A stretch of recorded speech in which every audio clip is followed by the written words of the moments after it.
Good afternoon or good morning, ladies and gentlemen. Welcome to this next session, which is a presentation on prioritizing air cargo in airline strategies, fleet and network development, to be done by Sanjeev Gadhia, who is the founder and CEO of ASTRAL Aviation, which is a dedicated all-cargo airline based in Nairobi, Kenya, and operates a fleet of 7 cargo aircrafts in Europe and within Africa. Sanjeev is also the chairman of the AFRA Route Network and Cargo Committee, and he is the vice chairman and board member of TIACA, the International Air Cargo Association. Sanjeev, for the next 15 minutes or so, you will have the floor, and if we have some time left, we'll take a couple of questions from the floor. Over to you, Sanjeev. Thank you, Maureen. Good afternoon to everybody from Nairobi, Kenya. It's such a pleasure and honor for me to be with all of you today. Cargo is something which I'm very passionate about because we've actually been doing only cargo flights for the last 21 years. And of course, we've had some really exciting times in the last 2 years. I just wanted to give a quick profile of who we are, especially for those who do not know about Astral Aviation. Astral Aviation is a cargo airline based at the Jomo Kenyatta International Airport in Kenya, and we've been operating now for the last 20 years. In 2020, we uplifted a total of 110,000 tons of cargo and performed 4,422 flights. We have 2 types of products that we offer. We have a scheduled freighter service from our hub in Nairobi, which enables us to fly into Europe, the Middle East, and intra-Africa. And in addition to that, we also do some really exciting things like performing charters for various products, including the COVID-19 medical items and especially the COVID-19 vaccine. And amongst that, we also do a lot of humanitarian and aid flights and also perishable flights. We have a very diverse fleet of 14 cargo aircrafts, ranging from the Boeing 747-400 freighter, going up to the Boeing 767-200, which is a newest part of our fleet, the Boeing 727s, DC-9, and the Fokker 27s. We're also proud to be a member of AFRA and also of TIACA. And in the spirit of our cooperation with AFRA, we have interline agreements with over 20 airlines. I believe it would be 25 by now, and out of which 5 of them are African airlines. Next slide, please.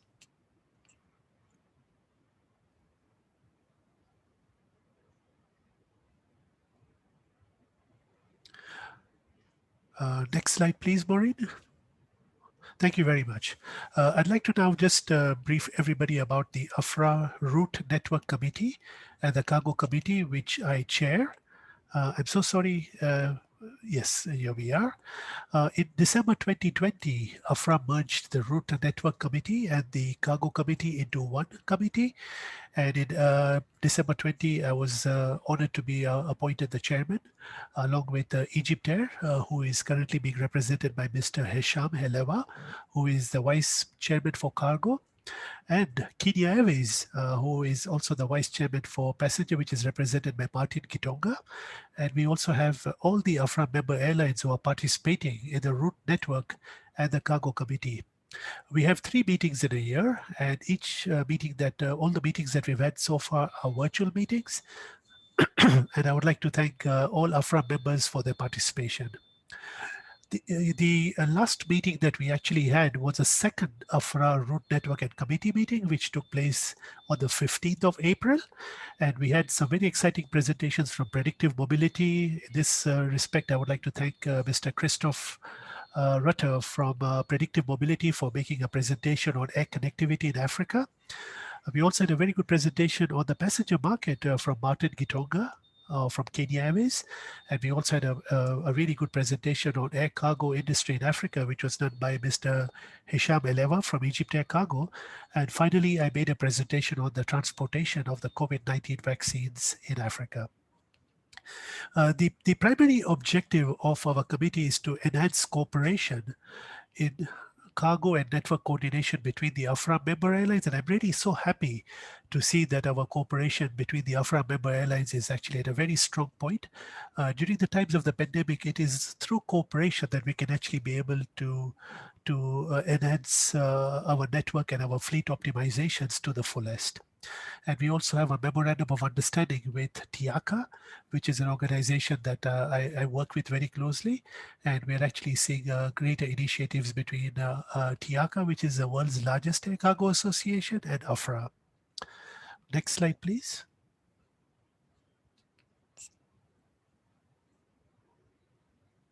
Now, I'd just like to brief everybody about the current status on air cargo. And according to IATA, this is for March 2021 data, the air cargo sector has fully recovered and has outperformed to the pre-COVID-19 levels, with demand up 4.4%. This is really good news. We were expecting that the air cargo industry will recover much later, but I'm really glad to see that the air cargo industry has already recovered, and we can actually see the evidence of it as air cargo continues to fly COVID-19 related items, including oxygen and cylinders into India for the current COVID crisis. Air cargo plays a very, very important part, especially at a time when a lot of the passenger airlines have not resumed full scheduled networks. Next slide, please.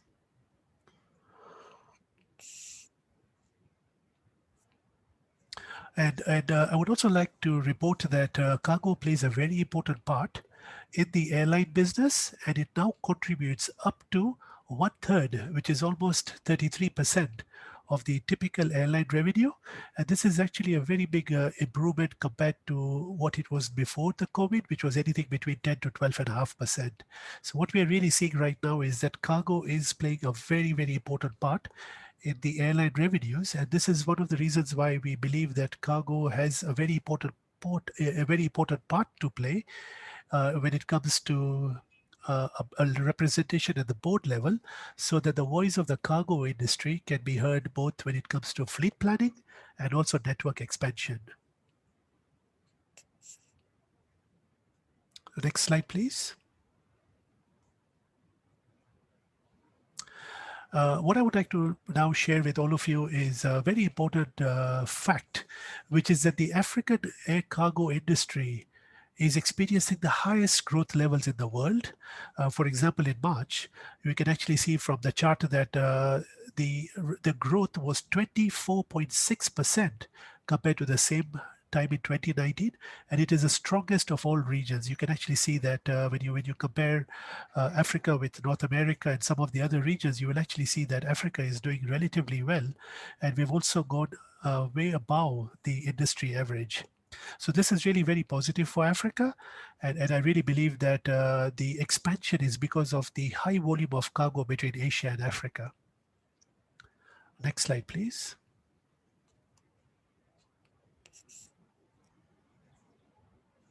Now I'd like to touch on the main topic for this afternoon, which is prioritizing air cargo in airline strategies, fleet and network development. And I really believe we have to address the realities. And the first reality is that the importance of air cargo has been neglected by many African airlines, which did not invest in cargo freighters and infrastructure because they viewed cargo as a byproduct of passenger revenue. Only a handful of African airlines have actually invested considerable resources in cargo aircrafts, especially Ethiopian Airlines, Egypt Air Cargo, and also Astral Aviation. But the rest of the cargo airlines, so the rest of the passenger airlines have actually got very, very small fleet compositions of cargo aircrafts. And we really believe that it's very, very important that more airlines are actually encouraged to convert some of their existing passenger aircrafts into cargo. And this is something that we've actually seen with Kenya Airways, which have already converted 2 of their Dreamliners into passenger freighters. We're also seeing something very similar in Mauritius and also in Rwanda Air. So this is really very, very important that it's still not too late to convert some of your aircrafts into cargo, because cargo is here to stay. The second thing is that, which is a reality, is that the pandemic has been a wake-up call, and there is a need to treat cargo as core business. And this is very important when it comes to strategy, fleet planning, network development. And I really urge that cargo must be represented at the board level of each and every African airline. Because if cargo is not represented, then it's actually a real letdown to the industry, because cargo is contributing almost a third of a third of revenues for a passenger airline. So cargo really needs to be represented at the board levels, and it's very, very important to make sure that the voice of cargo is heard in every decision relating to network planning or fleet acquisition. And I also believe that airports have a very important part to play. They really need to get their act together and invest in cargo infrastructure to support temperature controlled pharma and vaccines along with e-commerce cargo. And I'll just give you a very simple example. There are only 5 African airports which are ready to accept a large-scale vaccine shipments. And unfortunately, the rest of the airports are just not in a position to receive vaccines at their respective airports. And when you look at a continent of 54 countries, it's very sad that only 10% of those countries have adequate facilities at the airport for the large-scale consolidation and transshipment of the COVID-19 vaccine. So I really believe that airports need to invest more in infrastructure, and I really believe that the infrastructure has to be specifically for making sure that you've got the ability to store vaccines and also for e-commerce cargo. In addition to that, we really need to ensure that airlines and airports alike recognize the importance of air cargo and invest in their cargo management, staff and training, and they actually provide resources for the cargo business development. And this is so important because when it comes to training, it's only the passenger guys who actually get ready for the training. And there's very little training offered to the cargo departments, and I really believe that it's very important. There has to be specialized training for vaccines. There are special IATA and AFRA courses which can actually be able to provide capacity building for the cargo department. And I really urge all airlines to make sure that they invest because cargo is something which is a very important part of the business going forward, and investment is required. And I really believe that it's also very important that cargo should not stop in the event of a shutdown, because this is a time when cargo aircrafts have to really operate at their best. And we really believe that management should be able to work virtually and should be able to maintain efficiency at the same time. So with this, I really would like to thank all my colleagues in AFRA and all my delegates. And I'm very, very honored to talk about cargo, which is a very, very important part of the aviation industry, not only in Africa, but all over the world. Thank you very much.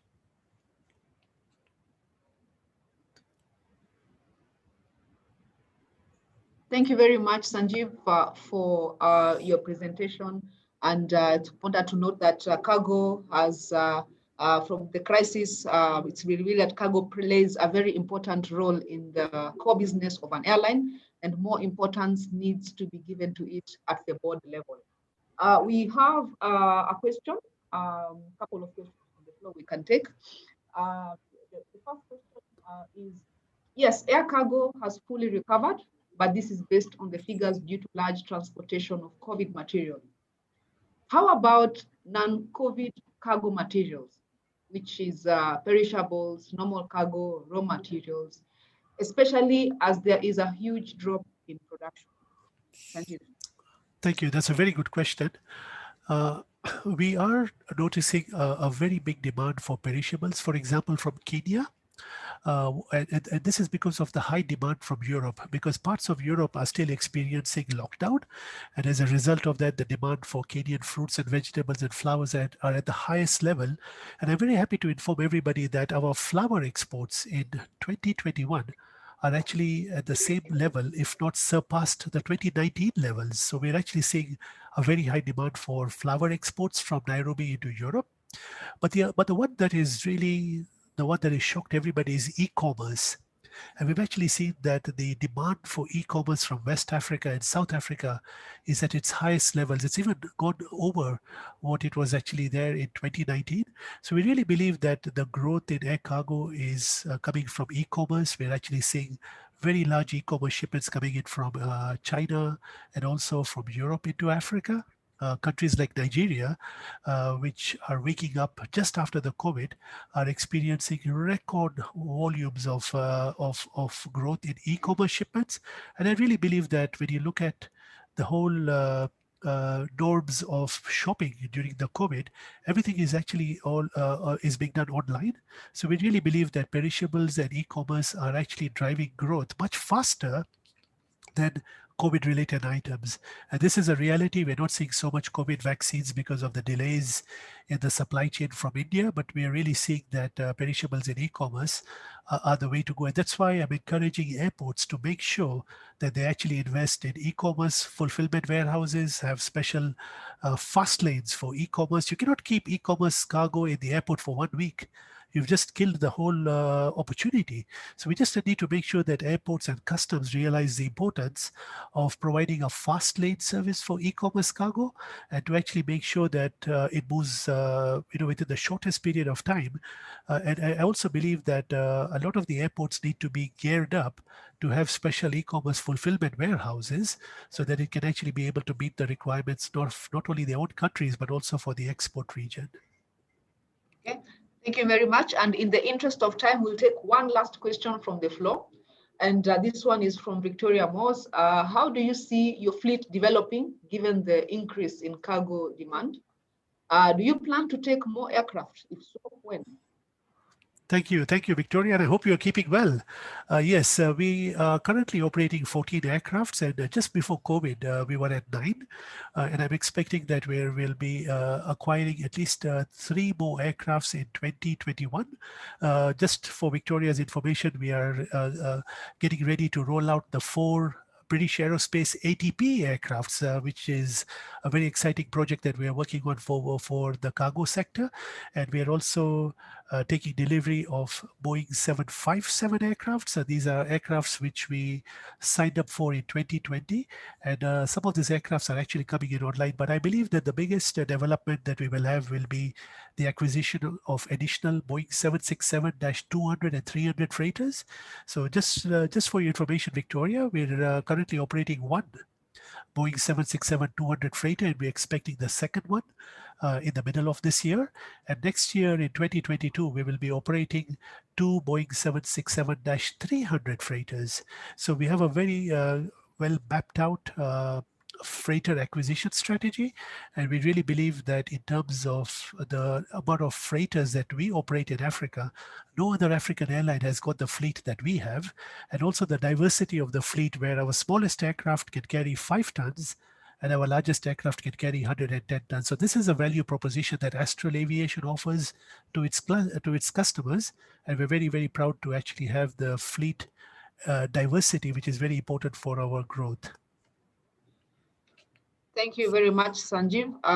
We've reached the tail end of this session, and you can interact with some of these participants sending the questions. I think we have got quite a number of questions. So Sanjeev will also redirect the same to you for response post the event. We are now proceeding to the next session, which is a panel on the theme revenue optimization for airline recovery. So please go to the attendee hub, click on the next event, and let's meet at the next session. Bye-bye. Thank you. Bye-bye.